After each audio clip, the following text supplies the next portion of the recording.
Bonjour à tous mes compagnons de voyage. Aujourd'hui, avec mes deux plus fidèles compagnons de voyage, Laurie et Marie-Pierre, on a décidé d'aller faire une bonne excursion, donc 15 km. Présentement, on en a fait 17. On était au Belvédère à Aulroy, on est arrêté pour dîner.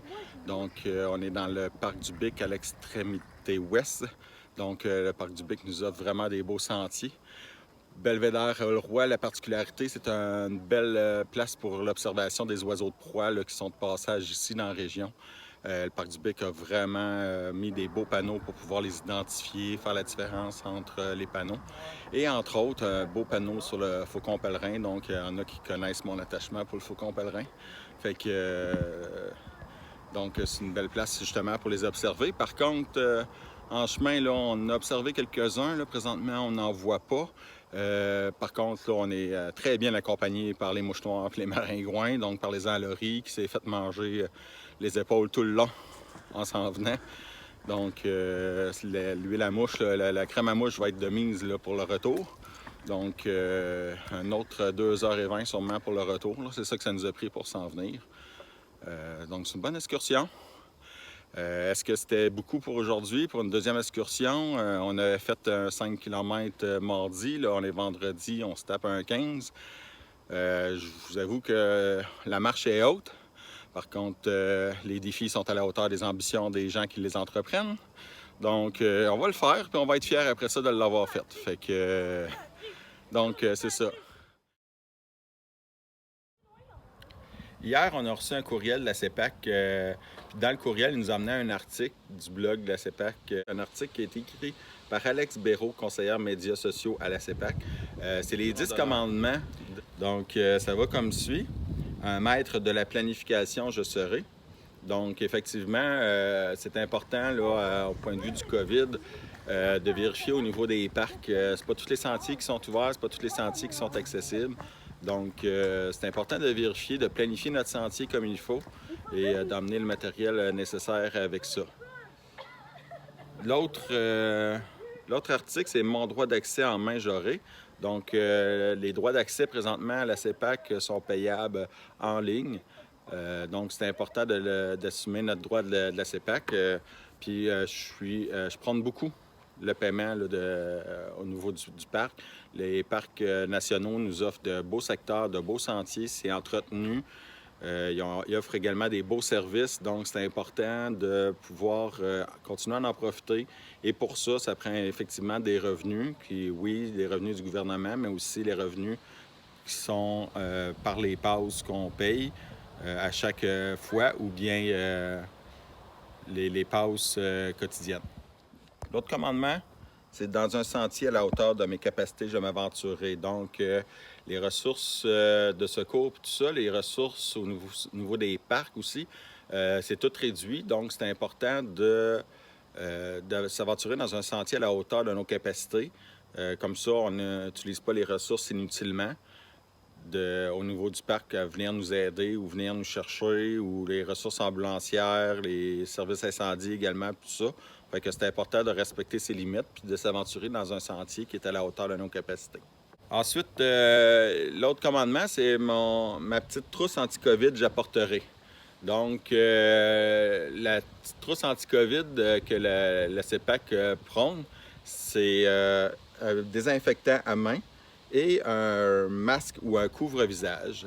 Fait que le désinfectant à main, c'est anti-COVID, mais c'est aussi un équipement qu'on devrait avoir en tout temps, surtout en longue randonnée.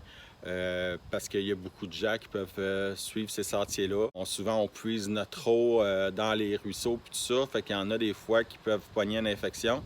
Donc, l'infection va être transmissible par le toucher. Fait que c'est important que quand on utilise un refuge ou des choses comme ça, des équipements qui sont mis au commun, mais à ce moment-là, on va se désinfecter les mains pour éviter qu'on pogne un virus également durant la randonnée. Donc, qu'on l'attrape le virus. Fait que, ça, c'est en tout temps. C'est pas juste pour la période du COVID.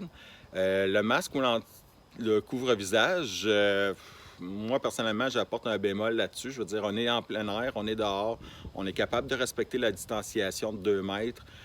Donc, le pourquoi du masque, le masque a été dit par le gouvernement pour les situations où on n'est pas capable de respecter le 2 mètres. Là. Mais on s'entend dans les sentiers ici, on est capable. Fait que je présume que si la CEPAC a inscrit ça dans son commandement, c'est surtout pour les installations où on ne serait pas capable. Donc, si vous utilisez les boutiques de la CEPAC, si vous utilisez les centres de services, des choses comme ça, je peux comprendre que ça prend le masque, mais en randonnée, le masque, on n'est pas obligé de l'avoir là, durant la randonnée. Là, puis, effectivement, là, ça limiterait également la respiration. Fait que quand on est en plein air, c'est pas nécessaire, surtout quand on est tout seul. Là. Le masque sert à protéger les autres au cas où qu'on soit asymptomatique. Fait que on va porter le masque à bon escient. Puis de toute façon, si on a des symptômes, on reste à la maison. Hein? Le commandement suivant, autonome du sac à dos, je serai. Donc, c'est d'emmener tout notre équipement pour prévoir toutes les conditions. Donc, c'est pas parce qu'on part et qu'il fait soleil qu'il n'y aura pas un petit nuage qui va nous déverser quelques gouttes sur le dos. Donc, c'est important d'avoir un petit manteau de pluie, des choses comme ça dans son sac à dos. Petite trousse de premiers soins, de l'eau, des collations pour l'expédition. Puis, bien sûr, j'ai toujours prôné une anti-trousse de survie. Donc, c'est au lieu d'avoir une trousse de survie, mais c'est avoir de l'équipement qu'on est prêt à utiliser. Ce n'est pas une trousse qu'on doit déceler. Donc, qui va comprendre quelque chose de faire du feu, un couteau, de la corde. Donc, de pouvoir traîner ça. Donc, être autonome tout le long de la randonnée. Ensuite, le prochain commandement, les consignes du docteur Arruda, toujours je respecterai. Donc, bien sûr, en tout temps, que ce soit en randonnée, dans les activités de plein air ou bien qu'on soit en ville, c'est important de respecter les consignes du docteur Arruda. Ensuite, le prochain commandement, les flèches, je suivrai. Donc, effectivement, la CEPAC a installé dans ses sentiers, quand c'est possible, des directions. Des fois, il y a des sentiers qui sont à double sens, donc on va rencontrer, mais à ce moment-là, il y a des règles comme quoi qu'on va se tasser à la droite. Si c'est un sentier qui monte ou qui descend, on va donner priorité à la personne qui monte, puisqu'elle est en effort. Donc, c'est la personne qui descend va arrêter, se tasser sur le bord, pouvoir respecter un 2 mètres de distance et laisser passer la personne qui monte. Sinon, il y a dans certains sentiers où la CEPAC a été capable de mettre des directions quand il y a un chemin pas loin, un chemin, comme c'est le cas ici quand on monte au Pic Champlain. Donc, il y a un chemin pour monter, le chemin forestier est pour monter. Par contre, le chemin de gravel, le chemin qu'ils utilisent pour les voitures, qui suit le chemin à côté, va être pour descendre. Donc, c'est important de respecter les directions pour éviter que les gens se rencontrent dans des situations, là, des fois, là, c'est pas tout le temps possible, là, si on est en montée ou en descente, de pouvoir s'écarter. Sauf que si on s'annonce d'avance, donc je suis en train de descendre, je vois qu'il y a quelqu'un qui est en train de monter, bien, j'arrête pas en plein milieu du dénivelé, je vais me tasser sur le bord en haut, je vais attendre que la personne monte et ensuite, je vais procéder à ma descente. Ensuite, prochain commandement, commandement présentement que je ne respecte pas tout à fait, m'éterniser au belvédère J-Vitré. Donc, on s'entend que les belvédères peuvent être très occupés, donc ça pourrait être un lieu de rassemblement. Donc, ça pourrait devenir difficile, selon le taux d'occupation, de respecter le 2 mètres. Présentement, je me permets justement de vous faire cette vidéo-là. Ça a été la même chose mardi du belvédère du Pic Champlain. Le pourquoi? C'est que là, présentement, il n'y a pas personne. Donc, il y a eu quelques personnes qui sont venues ici et là, mais c'est assez grand, puis on est assez peu que c'est très, très facile de respecter la distanciation sociale. Donc, on peut un peu plus prendre notre temps à ce moment-là. Mais si jamais il y a des gens, quand les chemins, les sentiers seront plus occupés, bien à ce moment-là, ça va être important de ne pas trop s'éterniser pour que tout le monde puisse profiter du belvédère et de la vue qu'il a. Prochain commandement, donc avec les autres randonneurs courtois, je serai. Donc ça, c'est en tout temps, que ce soit pendant la crise du COVID ou que ce soit à longueur d'année dans tous les parcs nationaux, que ce soit provinciaux ou fédéraux. Je pense qu'entre randonneurs, c'est important d'être courtois. Quand on les rencontre, de toute façon, il y a une genre d'esprit de famille où on se salue, on fait comme partie un peu de la même communauté. Par contre, c'est important aussi d'être courtois avec les autres randonneurs en ne laissant pas nos déchets sur place. Donc, quand on arrive au belvédère, qu'on mange, on ramasse nos déchets. Même chose en chemin. Des fois, on a des petites envies qui nous prennent subitement. Puis, ça arrive qu'on voit les Kleenex ou des papiers de toilette qui traînent sur le bord du sentier.